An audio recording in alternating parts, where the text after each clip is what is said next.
So Vegas is 10 days away, and I'm gonna get one more opportunity to play. Out in Orange City, something that's really popular is double board bomb pots. I don't care for them. The rake is $12 plus $4 for the high hand bonus, so you're losing 16 bucks right off the bat. But when you go to play at Orange City, they're kind of inevitable. Go figure that today, I'm not gonna be able to avoid them. In the first hand of the vlog, which is the very first shuffle of the night, we're in the big blind and we look down at ace-9 offsuit. We see a middle position player raised to $10, folds over to the button who calls. Over to me in the big blind, I'm gonna go ahead and call. We'll see a flop three ways. The flop is king, queen, deuce with two spades. I start with a check, middle position checks, and the button actually checks behind. The turn is a 9 of clubs, so now I've made a pair. I check it over to middle position, who leads out for $15 on this card. The button folds. When it's back on me, middle position could be doing this with a flush draw, or a hand like Jack X or 10X, or maybe even ace high. Picking up a pair, I decide to call. We'll see the river. The river is a 4 of spades, so the front door flush comes in. I check it over to my opponent again, and this time he fires for $30. It's $30 to win about 90, so it's not the best price for my hand, but it seems like a really good price for some important information early. Just picking up this vibe that he's being more aggressive than he needs to be. And yeah, I somehow picked that up off of half of a hand with this guy. So I make the call. He flips over pocket kings. Okay, so just a monster. Nice hand. I really do not like double board bomb pots. I've seen so many people lose piles on these things, but they're kind of unavoidable when you're out at Orange City. So we're on the button and we have pocket fours. The flop on the top board is ace queen 4 with 2 hearts, so I flop bottom set. The flop on the bottom board is queen jack 9, so I don't have much of anything there. It checks over to the hijack, who bets $25. It folds over to me, and these boards are really connected, so I think I have to raise to isolate, and I bump it up to $65. It folds back over to the low jack, who's giving it a lot of thought, and he eventually decides to check raise all in, but it's for $66. I should have noticed how short he was and made my raise 70 to avoid an awkward situation where I can't re-raise if the hijack comes along. So over to the hijack, and he's thinking. He asks what I have behind. It's about 170 bucks. He eventually does make the call, so my only option is to throw the extra dollar in, and so I do. If I can get a safe turn on top, I'm probably just gonna ship it. The turn on the top board is a 9 of diamonds, so seems like a blank. The turn on the bottom board is a 3 of spades, so another blank there. My opponent checks it over to me, and I got what I asked for, so I jam all in. He's giving it a lot of thought. I'm starting to think maybe he doesn't have a made hand. Maybe it's a draw, like maybe a straight draw. He eventually does make the call. He asks if I have ace queen. Ace queen? Set of fours. Set of fours. Alright, why don't you have the bottom? Interesting, we'll see the run out. The river on the top board is a jack of diamonds, and the river on the bottom board is a queen of clubs. My hand is already flipped over, and my opponent really does not want to show. He eventually flashes me ace king, so he was on a draw and has ace high on both boards, so I'll scoop the side pot. Over to the short stack hijack, and he doesn't seem excited to flip his hand over either. He eventually shows me ace 7 offsuit, so he called with, I don't know. I have no idea what he was doing in there, but we scoop a nearly $600 pot. Oh, I see it now. The hijack had a pair of aces on top and a busted straight draw on the bottom, and the low jack had a pair of aces on top and had nothing on the bottom. Okay, not ace high, they actually had something. I still can't believe I scoop here. You can't win the bottom? No. No, just kidding. Wow. Scooper. What? Scooper, scooper. What the Are you making a bug? More bomb pots. Let's do more bomb pots. We're straddling from the button, and we look down at king 8 offsuit. We see 2 limpers before it folds over to me. I check, we're off to a flop 3 ways. The flop is king 6-9 with 2 spades, so I flop top pair. The big blind donks out for $12. It folds over to me, and with top pair and a backdoor spade draw, I'm happy to call and see a turn, so I do. We're off to the turn heads up. The turn is a 10 of hearts, so queen jack gets there. The big blind continues his story, and he bets $30. Now, he could be doing this with the king himself, but I'm still ahead of hands like flush draws and under pairs, so I think this is another call, and so I do. We'll see the river. The river is the deuce of clubs. I don't think that's going to change anything. My opponent slows down and checks. With showdown value, I'm happy to just check behind. I announce a king, and he actually shows 6-9 of diamonds for a flop 2 pair. So being a calling station probably allowed me to lose the minimum here. All right, traditional poker hands aren't working, so let's try this bomb pot nonsense again. I'm in +1 with 8-4 of spades. The flop on the top board is ace-king-10 with 2 spades, so I flopped a bad flush draw. The flop on the bottom board is jack-jack-3 with 2 diamonds, so I don't have anything there. It checks around to +2, who bets a measly $10. 3 people call before it gets over to me, and so it's $10 win 110. I make the call as well. We'll see the turn. The turn on the top board is the deuce of spades, so I've made my small flush. The turn on the bottom board is a queen of diamonds, so now the diamond flush has come in. Early position leads out on these cards for $42. We see a pretty quick call from under the gun.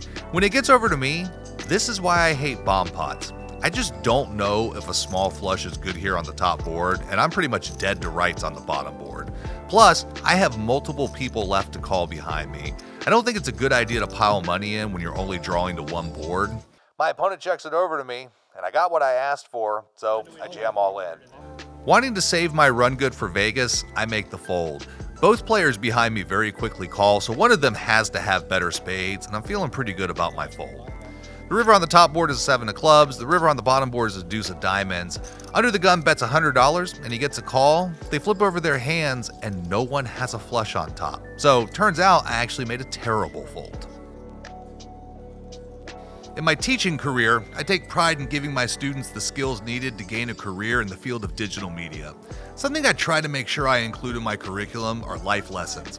I like teaching students not only from the things I did right in my career, but the things I did wrong as well.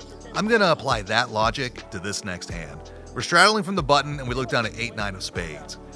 We see the big blind limp before the hijack bumps it up to $20. It folds over to me, and I'm between a 3-bet and a call here. Being in position, I think a call is okay in this spot, so I make the call. The big blind comes along as well, so we're 3 ways. Flop is ace-queen-4 with 2 spades, so I flopped a flush draw. It checks the late position, who continues for $20. In position, I'm happy to call and see if I can improve on the turn. I don't think that's the right play. I should probably raise, but this board is so good for the pre-flop raiser's range. Like, what does he ever fold here? So I end up making the call. The big blind gets out of the way, so we're heads up to the turn. The turn is a jack of diamonds, so now I've picked up a gut shot straight draw, but there's a second flush draw out there. My opponent continues for $25, and I make a fatal mistake here. With the extra equity I pick up, I need to raise, and I need to put pressure on Queen X and weak aces and hands like that.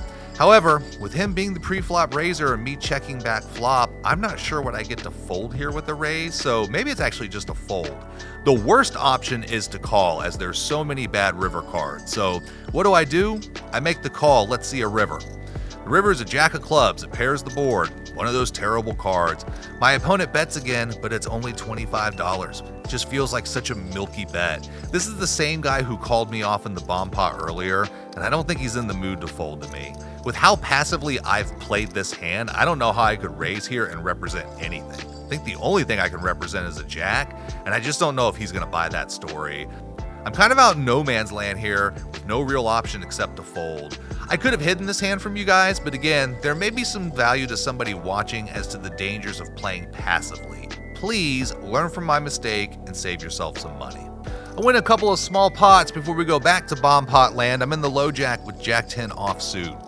The flop on the top board is king 8-9 with 2 hearts, so I flopped an open-ended straight draw. The flop on the bottom board is jack 10-6 with 2 hearts, so I flopped top 2.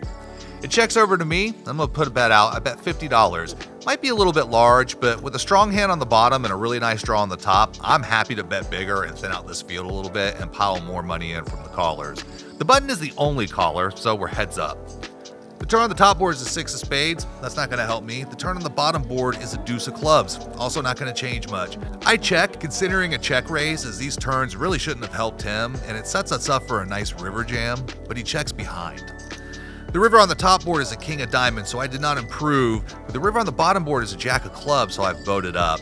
I think the king on the top board is a great card to bet big on to get my opponents to fold strong holdings on that board. Now, what amount gets him to fold? I think I have the amount in my head, and I start to reach for chips, and he mucks, so we take it down. Something happened, and I have no footage for this hand, but I'm going to showcase it. I'm in the big blind with 10-8 offsuit. There are 3 limps before it gets over to me, and I'm gonna go ahead and bump it up to $15. I see a call from +1 and the cutoff, so we're 3 ways to the flop. The flop is 8-6-4 rainbow, so I flop top pair.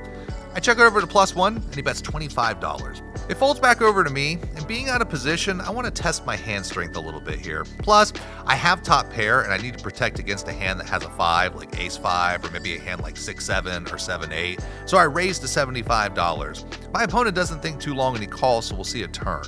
The turn's a 6 of clubs. While the board does pair, I'm not super concerned about him having a 6, so I'm going to continue firing like I have a good hand here, and I make it $85. +1 takes a little bit more time with his decision, but he decides to call again, and so now I wonder if maybe he has an overpair. I'll tread cautiously to the river. The river is a 6 of hearts, so I've kind of backdoored my way into a full house. I'm definitely not really concerned about quads, but the question is, does he have a better pair than me?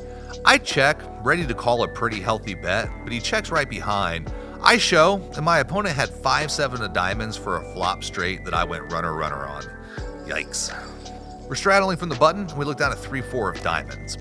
There are 3 calls before it gets to me. I decide to keep it friendly and check. We're off to a flop 4 ways. Flop is queen 6-6 with 2 diamonds, so I flop the baby flush draw. It checks the middle position, who fires for $15. It folds over to me, and I'm happy to call to try to hit my flush. Everybody else folds, so we're heads up. The turn is a 10 of spades. I did not hit my flush. My opponent checks it over to me this time though, and while I could fire at it and try to take it down here, I kind of passively checked behind. I did that because I knew the river was going to be a deuce of diamonds, so we made our baby flush. My opponent checks it over again, so now I need to try to get some value, and I bet $30, but he folds pretty quickly.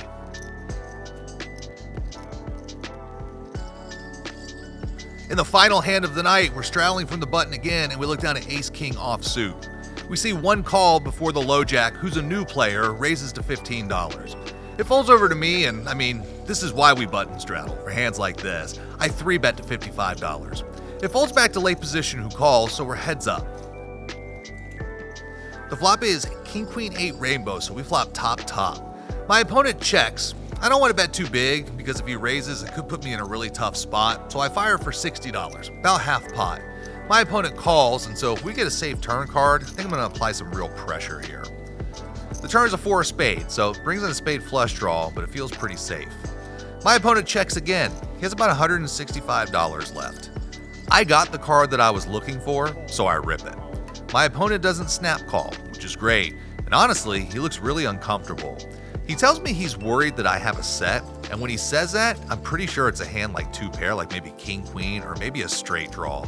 My opponent gives it a lot of thought, and he eventually makes the call. I roll my hand over, and I see we are in fact up against king queen, so we are a massive underdog here. The river is the ace of clubs, and we get lucky and suck out, and it's just so gross. I actually feel really bad when I win hands like this, and I wish there had been a camera on me because I was just sitting back with a stink face, just shaking my head, almost disgusted with myself. The dealer asks if he's coming back, and he says he isn't sure. We didn't see him the rest of the night. I think I broke him on that one.